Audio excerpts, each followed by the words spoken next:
አክብሮታዊ ሰላምታችን በያላችሁበት ድረስ የተወደዳችሁ የሸገር ታይምስ ቤተሰቦች እንደምን አላችሁ?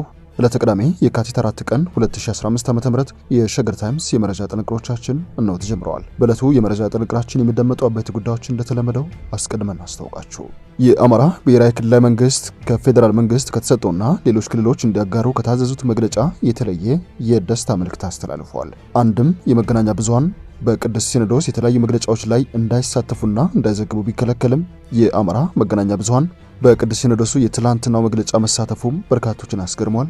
ይህን ጉዳይ የተመለከተ ዝርዝር መረጃ አለን።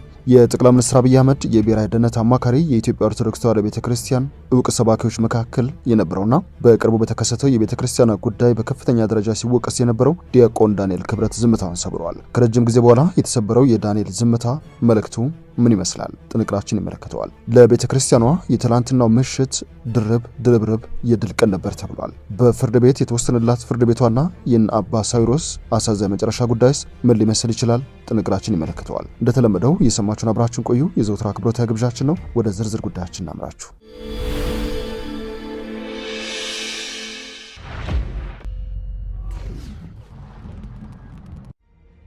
በቅድሚያም የፌዴራል መንግስት ነገ የካቲት 5 ቀን ይካሄዳል ተብሎ ተጠርቶ የነበረውን የኢትዮጵያ ኦርቶዶክስ ተዋሕዶ ቤተክርስቲያን ሰላማዊ ሰልፍ መከልከሉ የሚታወቅ ሲሆን ክልሎችም እውቅና እንዳይሰጡት ተመሳሳይ ይዘት ያለው መግለጫ እንዲያወጡ ትዕዛዝ አስተላልፎ ነበር። ሁሉም ክልሎች ይህንን መግለጫ ሲያወጡ የአማራ ክልል መንግስት ግን ዝምታን መርጦ ትንፍሽ ሳይል ቆይተዋል። በትላንትናው የቅዱስ ሲኖዶስ የምሽቱ መግለጫ ላይ ከሌሎች የመንግስት መገናኛ ብዙሃን ተለይቶ 5 ኪሎ የቅዱስ ፓትርያርኩ ልዩ ጽሕፈት ቤት ተገኝቶ የነበረው የአማራ መገናኛ ብዙሃንም የክልሉ መንግስት በቤተክርስቲያኗ ጉዳይ ላይ ከፌዴራል መንግስቱ እንደዚሁም ከአንዳንድ ክልሎች የተለየ አቋም ይዞ እንደነበረ ማሳያ ነው ተብሎለታል። የክልሉ መንግስት ባወጣው መግለጫ በኢትዮጵያ ኦርቶዶክስ ተዋሕዶ ቤተክርስቲያን ላይ የደረሰው ይህ ፈተና በትኩረት ስከታተል ቆይቻለሁ ብሏል። ቤተክርስቲያኗ በውስጧ በተፈጠረው ችግር ሕግና ስርዓት መሰረት መፈታት አለበት የሚል እምነት በመያዝ ጉዳዩን ሕገ ቤተክርስቲያንና ቀኖናው በሚፈቅደው አሰራር ስርዓት እንዲፈታ አስተዋጽኦ ሳደርግም ቆይቻለሁ ባይ ነው። ይሁን እንጂ የተፈጠረው ችግር በቤተክርስቲያኗ ሕግጋት መሰረት መፈታት ሲገባው ባለመፈታቱ ምክንያት ችግሮች በመባባሳቸው በሀገራችን አንዳንድ አካባቢዎች ለሰው ልጆች ሕይወት መጥፋት፣ አካል ጉዳትና የምዕመናን አገልግሎት መድረስ የክልሉ መንግስት የተሰማውን ጥልቅ ሐዘን ገልጸዋል።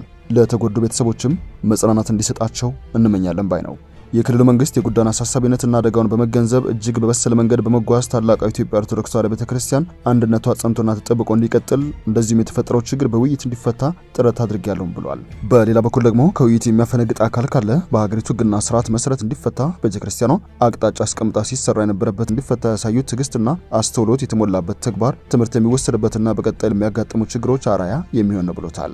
የክልሉ ህዝብና የቤተክርስቲያኑ ምዕመናን ችግሩ ከተሰማበት ጊዜ ጀምሮ ሃይማኖታዊ ስርዓት በሚፈቅደውና ቅዱስ ሲኖዶስ በወሰነው መሰረት ችግሩ በሰላማዊ መንገድ እንዲፈታ በጾም በጸሎትና ምህላ ላበረከቱት ፍጹም ሰላማዊ የሰከነና በአስተምሮት የጸና አካሄድ መንግስት የላቀ ምስጋናውን ያቀርባል ብሏል። የአማራ ብሔራዊ ክልላዊ መንግስት ባወጣው መግለጫ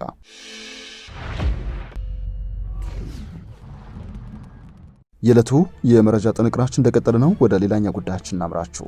የጠቅላይ ሚኒስትር አብይ አህመድ የብሔራዊ ደህንነት አማካሪ ሆነው ላለፉት ጥቂት ዓመታት እየሰሩ የሚገኙት ዲያቆን ዳንኤል ክብረት በኢትዮጵያ ኦርቶዶክስ ተዋሕዶ ቤተክርስቲያን አማኞች ዘንድ ወቅታዊ ጉዳይ በተመለከተ እጅግ ከፍተኛ ትችትና ነቀፌታን ሲያስተናግዱ ቆይተዋል። ዲያቆን ዳንኤል ያሳደገቻቸው ቤተክርስቲያን በዘመኗ ገጥሞት የማያውቅ ፈተና በገጠማት ጊዜ ከቤተክርስቲያኗ ጎን ከመቆም ይልቅ መንግስት በሰጣቸው ሹመት ጸንተው ቀጥሏል የሚል ከፍተኛ ውርጅብኝ ሲያስተናግዱ መቆየታቸው የአደባባይ ምስጢር ነው። የቤተክርስቲያኗ አማኞች ጥቁር ለብሰው ሐዘን ላይ በተቀመጡበት ጊዜ ዲያቆን ዳንኤል ክብረት አማካሪ አድርገው ከሾማቸው ጠቅላይ ሚኒስትር አብይ ጋራ በአውሮፓ የተለያዩ ሀገራት ጉብኝት ሲያደርጉ ነበረ። የቤተክርስቲያኗ አማኞች ደግሞ ጥቁር ለብሰው በሐዘን ቤተክርስቲያናቸው የገጠማት ወቅታዊ ፈተና ያለ አንዳች የከፋ ጉዳት እንዲጠናቀቅና እንዲፈታ ሲጸልዩ በነበረበት ጊዜ እሳቸው በአውሮፓ የተለያዩ ሀገራት ጉብኝት ሲያደርጉ ነበረ። ዲያቆን ዳንኤል ክብረት በቤተክርስቲያኗ ወቅታዊ ፈተናና በመንግስት ፍጥጫ ምን ሲሰማቸው እንደነበረ የሚያውቁትና ሊያብራሩ የሚችሉት እሳቸው ቢሆንም በትላንትናው የጠቅላይ ሚኒስትር አብይ አህመድና የቅዱስ ሲኖዶስ ስብሰባ ከተሳተፉ ወገኖች መካከል አንዱ እንደነበሩ ተገልጿል። ስብሰባውን በተመለከተ የጠቅላይ ሚኒስትር ጽሕፈት ቤት እስካሁን አንዳችም ትንፍሽ ያለ ጉዳይ ባይኖርም ዲያቆን ዳንኤል ክብረት ግን በአጭር ሐረግ የተሰማቸውን ይፋ አድርገዋል። እስከዛሬ ስለ ክርስቶስ አስተምሬያለሁ፣ ተምሬያለሁ፣ ዛሬ ግን ክርስቶስ ራሱን አይቼዋለሁ ብለዋል ዲያቆን ዳንኤል ክብረት። ጉዳዩን በተመለከተ በማህበራዊ ትስስር ገጻቸው ላይ በተለይም በትዊተር ላይ ባሰፈሩት መልእክት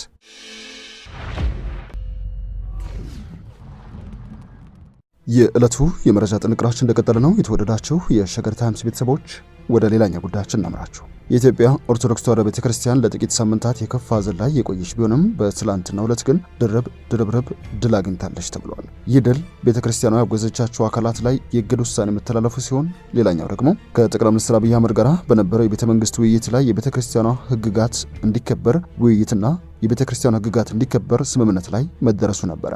ከቤተክርስቲያኗ ካፈነገጡና በቤተክርስቲያኗ ጉዳይ ላይ ጣልቃ ከገቡ የተለያዩ የወንጀል ጥሰቶችን ከፈጸሙ የመንግስት አካላትን በፍርድ ቤት ከሰው ሲከራከር የቆየው የቤተክርስቲያኒቷ የሕግ ክፍል በትናንትናው ምሽት ባወጣው መግለጫ የእግድ ጥያቄ የቀረበለት ፍርድ ቤት በኢትዮጵያ ኦርቶዶክስ ተዋሕዶ ቤተክርስቲያን የእግድ አቤቱታ መሰረት ቤተክርስቲያኗ ሕገወጥ ናቸው ባለቻቸው አካላት ላይ የእግድ ትዕዛዝ መስጠቱ ተሰምተዋል። ቤተክርስቲያኗ ከቀኖናና ዶግማ ያፈነገጠ ሕገወጥ ኤጲስቆጶሳት ሹመት ፈጽመዋል ያለቻቸውን አካላት ከድቆና ጀምሮ የቤተ ክህነት ማዕረጋቸውን ማንሳቷ ይታወሳል። በዚህ መሰረት ቤተክርስቲያኗ የእግድ ጥያቄ ለፍርድ ማቅረቧ የሚታወስ ነው። በጉዳዩ ላይ ቤተክርስቲያኗ የሕግ ክፍል ትላንት በሰጠው መግለጫ በቀድሞ ስማቸው አቡነ ሳይሮስ፣ በቀድሞ ስማቸው አቡነ ኤውስጣቴዎስ እና በቀድሞ ስማቸው አቡነ ዜና ማርቆስ እንዲሁም በእነሱ ተሹመዋል የተባሉት 25 ግለሰቦች ከትላንት ጀምሮ በኢትዮጵያ በሚገኘው ሁሉም አብያተ ክርስቲያናት እንዳይገቡ በፌዴራል ከፍተኛ ፍርድ ቤት ጊዜያዊ እግድ ተሰጥቶባቸዋል ሲል ነው የቤተ ክርስቲያኒቷ የሕግ ተሟጋች ክፍል ይፋ ያደረገው። የተወደዳችሁ የሸገር ታይምስ ቤተሰቦች ስለሰማችሁን አመሰግነን። በያላችሁበት ሰናይ ጊዜ ይሁንላችሁ።